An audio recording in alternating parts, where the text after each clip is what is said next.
course, we got to talk about the main thing that's going on, and this has a lot of people scared right now, and that is Coinbase Wallet.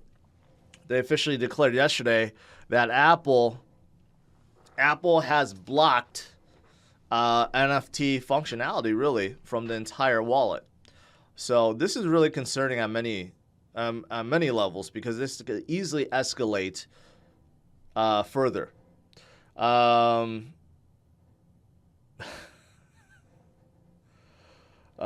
Dan, what's better for your health? I would argue that cheeseburger. So I kind of cover this, and there has been no further development, but I need to have a serious talk with you guys about this because this is really an attack on the entire industry. And I don't think it's going to be only limited to Coinbase Wallet if Apple continues this stance. Basically, how Apple is viewing this is any app within the iOS store is required to pay 30% tax to Apple. They think it's fair. So it doesn't matter what you're doing. If you're making money and you're charging customers, well, they want a 30% cut of that. But here's the thing. They don't quite understand how blockchain works, or maybe they do and they just don't care. But, you know, when you have a self-custody wallet like Coinbase Wallet and even Trust Wallet for that matter, if you're sending crypto out of it, same thing. If you're sending NFTs out of it, it requires you to pay gas fees. Okay, that's what you need to pay. With the Ethereum network, you need to pay gas fees to transfer things, right? But they're looking at it like, okay, those gas fees paid by the users, they're thinking that the users are paying it to Coinbase as if the gas fees were some kind of income for Coinbase. That's not the case. The gas fee is paying the network, the stakers, basically, that's powering the network, not Coinbase itself. So Apple's like, yeah, we want a 30% cut of that.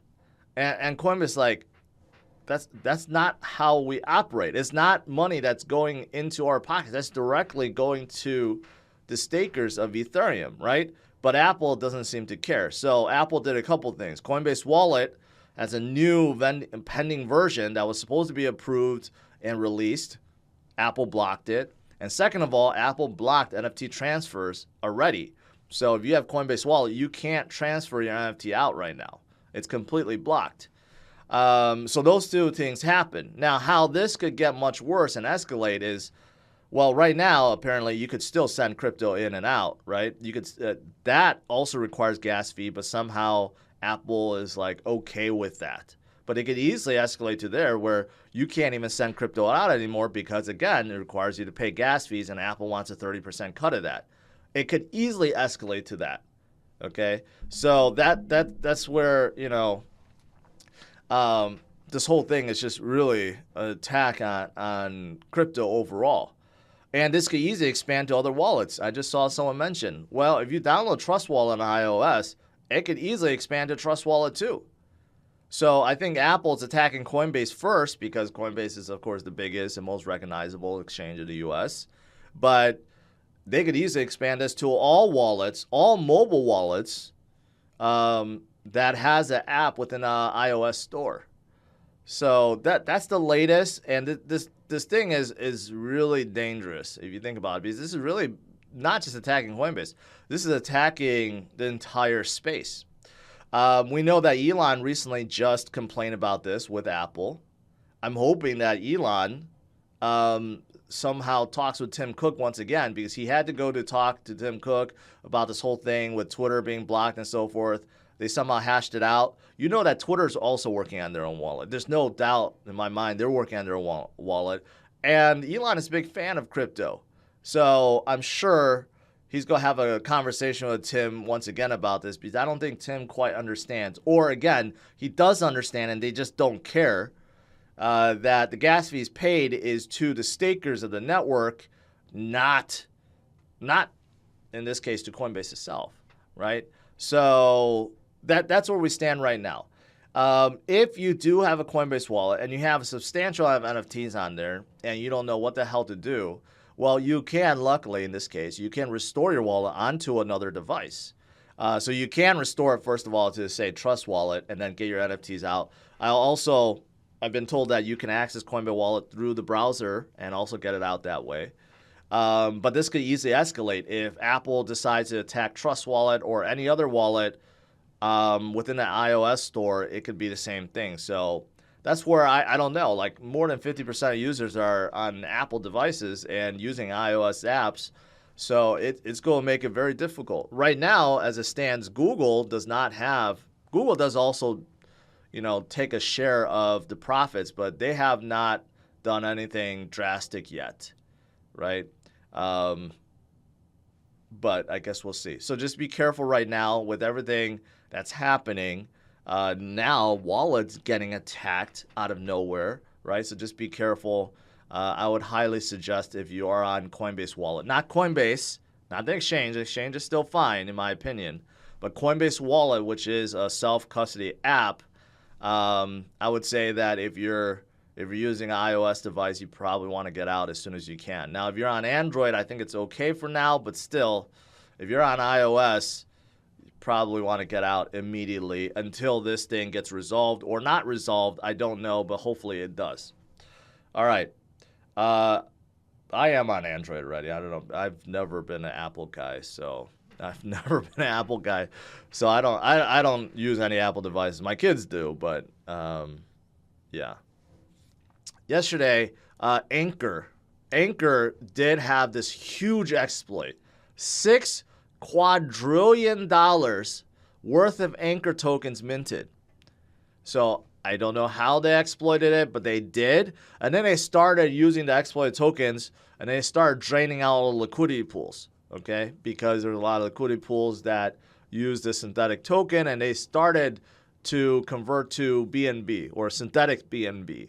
And there was some worry that, hey, that 6 quadrillion is a lot. Okay, luckily, there's not that much synthetic BNB on top of Ankr, so it wasn't 6 quadrillion worth. So that would have been ridiculous. But anyways, so Binance pauses Ankr withdrawals after this token hack. Yes, there was an exploit. There was some kind of hack, that's for sure. Ankr, last night they said, we're still the case is developing. We'll give you more updates. So it looks like they posted this about 4 hours ago. Max damage was about $5 million worth of BNB from the liquidity pools because the hackers were trying to just target BNB for some reason. And they're working hard to resolve this.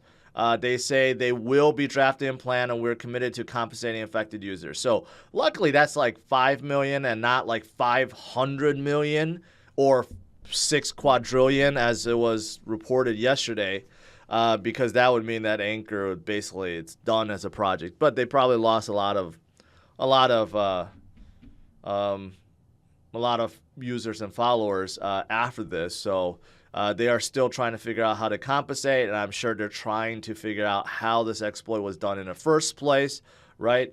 But overall, it seems like it's somewhat contained, okay? Not blowing out of control, not like a Ronin chain $600 million hack, right?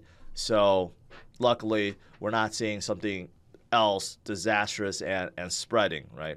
But if you had synthetic BNB on Ankr and you had your funds stolen or your assets stolen, then we'll see what Ankr does and if they could recoup that. I'm sure they can. I mean, $5 million for them should be relatively easy, but we will see. And hopefully there's nothing spreads from here. What else is going on? Well, a lot of people are calling for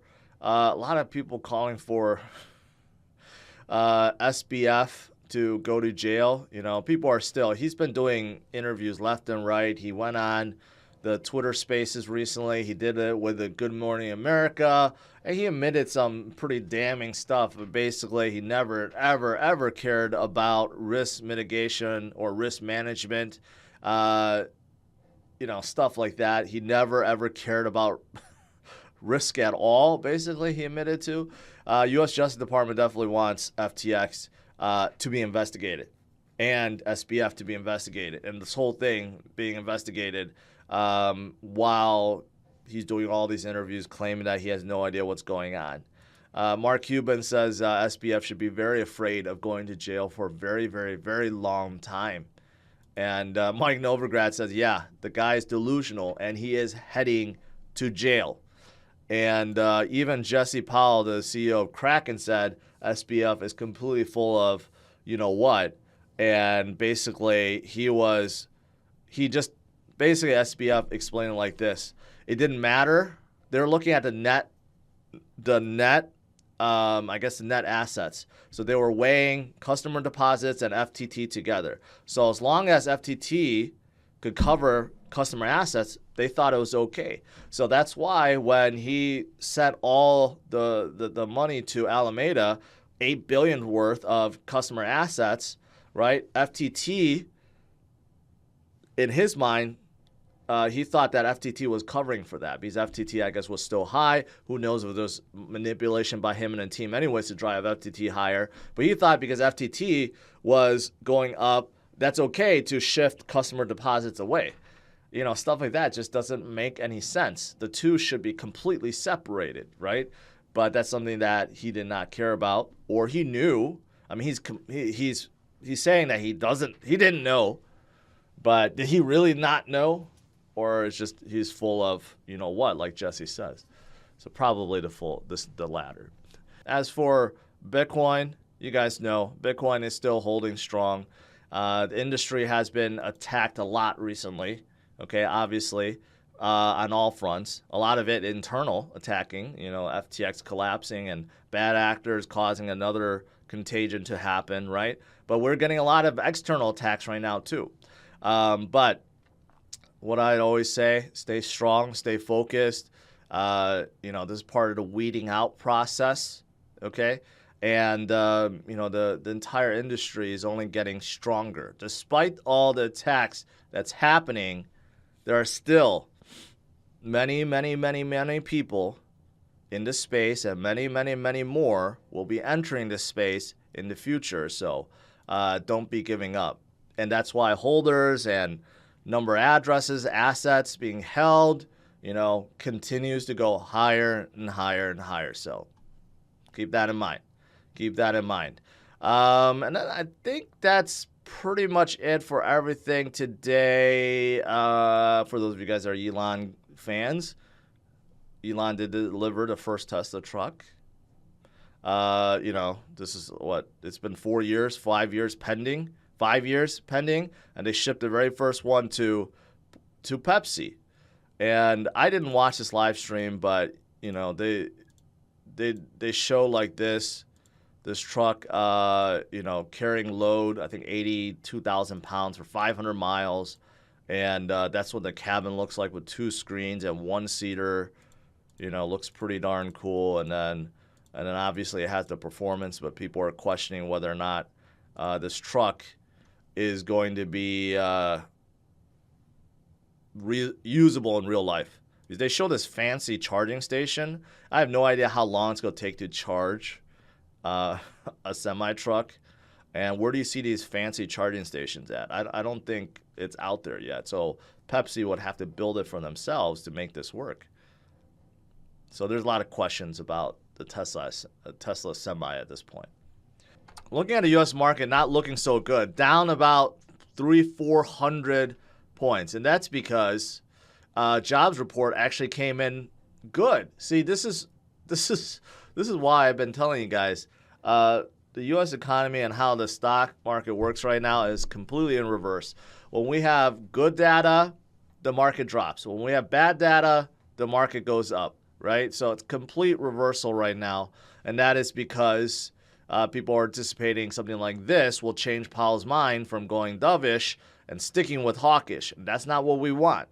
Okay, we have seen some inflation numbers that does show U.S. inflation tapering out, right? And right now it's anticipated in December, which in a couple weeks there's going to be another meeting, another rate hike. That is going to be cut down to 50 basis points instead of 75. But stuff like this is worrisome because there are still a lot of people that are finding jobs and wages are still high, and that's what Powell looks at. So in the U.S., it's just like, it's kind of like complete opposites right now. When you have good economic data, which normally would show the economy is really, really strong, it actually leads to market crashes. So that's why the market, the U.S. market it has opened. This hasn't updated, but it's probably in the red. But the good thing is, as for Bitcoin, Bitcoin is still holding around 17,000. It actually did climb up a little bit more, and then you can see that immediate drop after the jobs report came out. And same thing here. You can see an immediate drop in the NASDAQ index when it came out. So that's the situation right now.